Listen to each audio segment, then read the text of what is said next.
अब आपको बताते हैं अध्याय 2 के बारे में, जिसमें कोलाइडर विलयन के कुछ सामान्य उदाहरण दिए गए हैं, जैसे धुंध, बादल, धुआं, कोहरा, शेविंग क्रीम, दूध, चेहरा क्रीम, दरवाजों का पेंट, बालू, गोबर, झाग, रबड़, स्पंज, जेली, पनीर, रंगीन रत्न, कांच इत्यादि। ठीक है। अब विलयन की सांद्रता कैसे निकाली जाती है? इसके दो फॉर्मूले हैं सांद्रता निकालने के। कौन कौन से?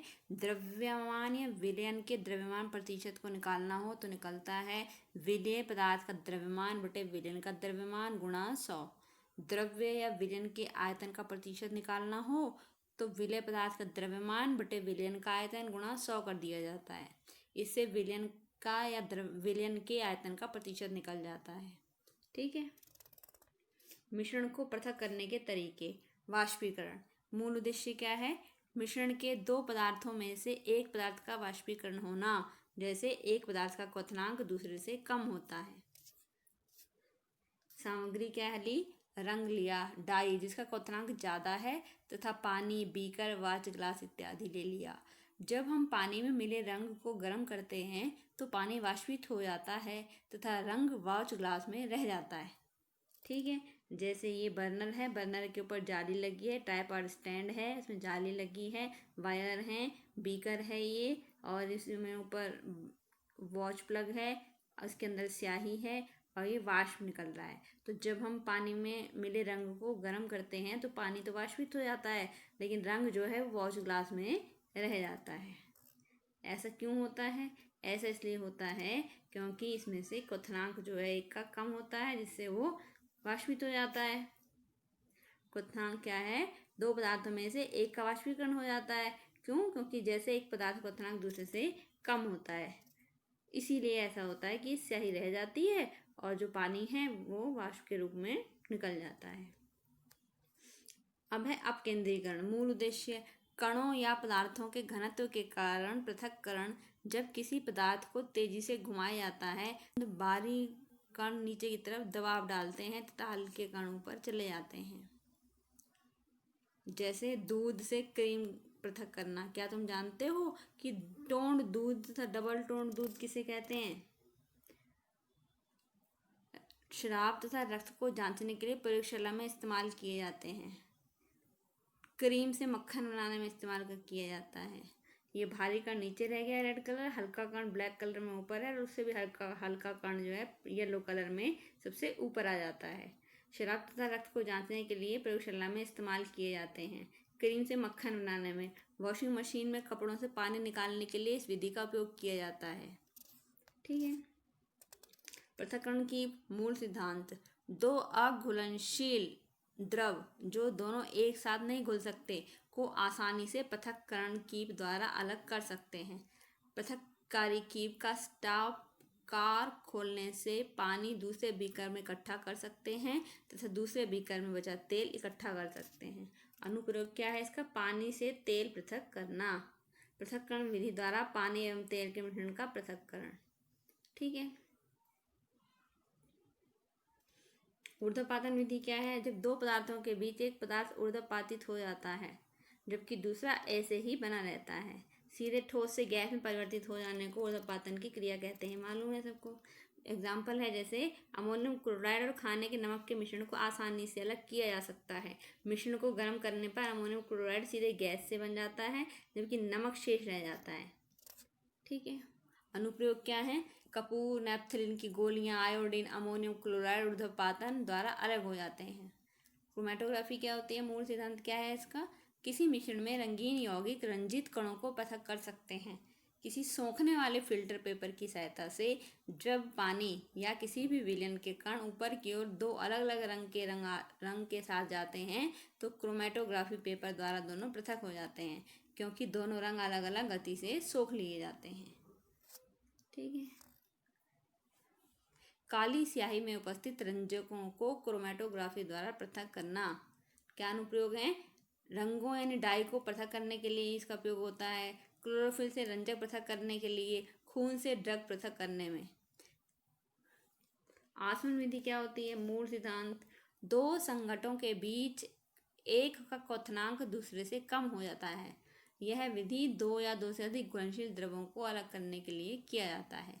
उदाहरण लेते हैं, जैसे जब पानी और एसीटोन के मिश्रण को गर्म किया जाता है, यानी क्योंकि एसीटोन का क्वथनांक कम होता है, तो जब पानी और एसीटोन के मिश्रण को गर्म किया जाता है तो यह गर्म होकर वाष्पित होकर ट्यूब में चला जाता है, जहाँ यह फिर से द्रव बन जाता है। इस प्रकार एसीटोन बीकर में एकत्र हो जाता है, जबकि पानी फ्लास्क में ही रह जाता है।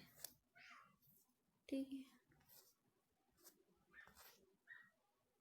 प्रभाजी आसवन विधि के अनुप्रयोग। तेल को शुद्ध करने वाली मशीनों द्वारा क्रूड ऑयल अलग करने में। दूसरा क्या है, कार्बनिक तरल को शुद्ध करने में। तीसरा क्या है, ऑक्सीजन, द्रव नाइट्रोजन तथा आर्गन को वायु से पृथक करने में प्रभावी आसवन विधि का प्रयोग किया जाता है। क्रिस्टलीकरण क्या होता है? मूल सिद्धांत है किसी मिश्रण से अशुद्धियों को दूर करने के लिए पहले किसी उपयुक्त विलयन में घोलना और क्रिस्टलीकरण द्वारा एक संघटक को पृथक करना। उदाहरण, अशुद्ध कॉपर सल्फेट के क्रिस्टल को पहले सल्फ्यूरिक अम्ल में घोलते हैं और फिर गर्म करके विलयन को पृथक किया जाता है। जो विलयन बना था उसे पूरी रात रख कर छोड़ दिया जाता है, अतः केवल शुद्ध कॉपर सल्फेट ही क्रिस्टल बनते हैं, जबकि अशुद्धियाँ सल्फ्यूरिक अम्ल में ही रह जाती हैं। इस विलयन को फिल्टर पेपर की सहायता से छान लिया जाता है और शुद्ध क्रिस्टल प्राप्त कर लिए जाते हैं। वाष्पीकरण से क्रिस्टलीकरण क्यों अधिक बेहतर है? तो वास्तविक रूप में वाष्पीकरण से क्रिस्टलीकरण निम्न कारणों से उत्तम है। पहला क्या है, कुछ ठोस विघटित हो जाते हैं या फिर कुछ गर्म करने पर चीनी के समान झुलस जाते हैं। दूसरा क्या है, छानने के पश्चात भी अशुद्ध विलय पदार्थ को विलायक में घोलने पर विलयन में कुछ अशुद्धियां रह सकती हैं। वाष्पीकरण होने पर ये अशुद्धियां ठोस को संदूषित कर सकती हैं। उपयोग, समुद्र पानी से नमक को साफ करना यानी शुद्ध करना। दूसरा है क्रिस्टल को पृथक शुद्ध करना। उदाहरण है कॉपर सल्फेट, जिसे नीला तोता कहते हैं, फिटकरी, जिनके क्रिस्टल में शुद्धियां विद्यमान होती हैं। भौतिक तथा रासायनिक परिवर्तन। भौतिक परिवर्तन क्या है? यह उत्क्रमणीय होता है। रासायनिक परिवर्तन क्या है? यह अनुत्क्रमणीय होता है। दूसरा पॉइंट है, भौतिक परिवर्तन के दौरान कोई नया पदार्थ नहीं बनता है, जबकि रासायनिक परिवर्तन में नए पदार्थ बनते हैं। तीसरा है, बहुत कम मात्रा में ऊष्मीय अथवा प्रकाश ऊर्जा ली या निकाली जाती है, जैसे बर्फ का पिघलना। तीसरा पॉइंट है, रासायनिक परिवर्तन में एक रासायनिक परिवर्तन में एक बड़ी मात्रा में ऊष्मीय अथवा प्रकाश ऊर्जा ली या निकाली जा सकती है, जैसे लकड़ी का जलना। तत्व क्या होते हैं? एक शुद्ध पदार्थ जिसे ना तो साधारण पदार्थों में तोड़ा जा सके, ना ही किसी ज्ञात भौतिक व रासायनिक क्रिया द्वारा दो या साधारण पदार्थों से बनाया जा सके, उसे तत्व कहते हैं, जैसे लोहा, सोडियम इत्यादि। तत्व एक ही प्रकार के अणुओं से मिलकर बनते हैं। तत्व के प्रकार हैं धातु, अधातु, उपधातु। तो धातु चमकदार होती हैं, अधातु चमकदार नहीं होती हैं। उपधातु क्या होती हैं? ऐसे तत्व धातु और धातु के बीच के गुणों को दर्शाते हैं। दूसरा क्या है, धातु आघातवर्धनीय होती हैं, तन्य होती हैं, अर्थात धातुओं को खींचकर तार बनाए जा सकते हैं। जबकि अधातु क्या है? अधातु हैं, आघातवर्धन नहीं होती हैं, तन्य नहीं होती हैं, भंगुर होती हैं। जबकि उपधातु क्या है? ऐसे तत्व धातु और धातु के बीच के गुणों को दर्शाते हैं।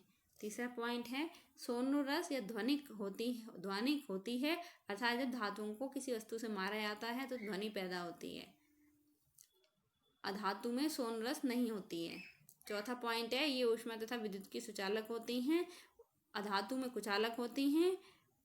पांचवा है, उदाहरण जैसे सोना, लोहा इत्यादि। धातु का उदाहरण है सोना, लोहा इत्यादि, जबकि अधातु का उदाहरण है ऑक्सीजन, फास्फोरस। और उपधातु का उदाहरण है बोरॉन, सिलिकॉन, जर्मेनियम इत्यादि। मिश्रण तथा यौगिक में अंतर। तो मिश्रण क्या है? पहला पॉइंट है, तत्व या यौगिक केवल मिश्रण बनाने के लिए मिलते हैं, कोई नया पदार्थ नहीं बनता है। यौगिक क्या है? एक पदार्थ क्रिया करके नए पदार्थ का निर्माण करता है। मिश्रण क्या है? दूसरा पॉइंट, किसी नए पदार्थ का निर्माण नहीं करते हैं, संगठन परिवर्तनीय होता है। यौगिक में दूसरा पॉइंट है, नए पदार्थ का संगठन सदैव स्थायी होता है, अपने द्रव्यमान के अनुसार एक निश्चित अनुपात में ही एक साथ मिलते हैं। मिश्रण में तीसरा पॉइंट है, मिश्रण में उपस्थित घटक अपने गुणधर्मों को दर्शाते हैं, जबकि यौगिक में नए पदार्थ के गुणधर्म पूरी तरह से भिन्न होते हैं। चौथा पॉइंट है, घटकों को भौतिक विधियों द्वारा सुगमता से पृथक किया जा सकता है, जबकि चौथा पॉइंट है, घटकों को केवल रासायनिक प्रक्रिया द्वारा ही पृथक किया जा सकता है यौगिक में। जैसे उदाहरण है, गंधक तथा लोहा आपस में क्रिया करके आयरन सल्फाइड बनाते हैं। ठीक है। तत्व का क्या उदाहरण है? लोहा तथा गंधक का मिश्रण।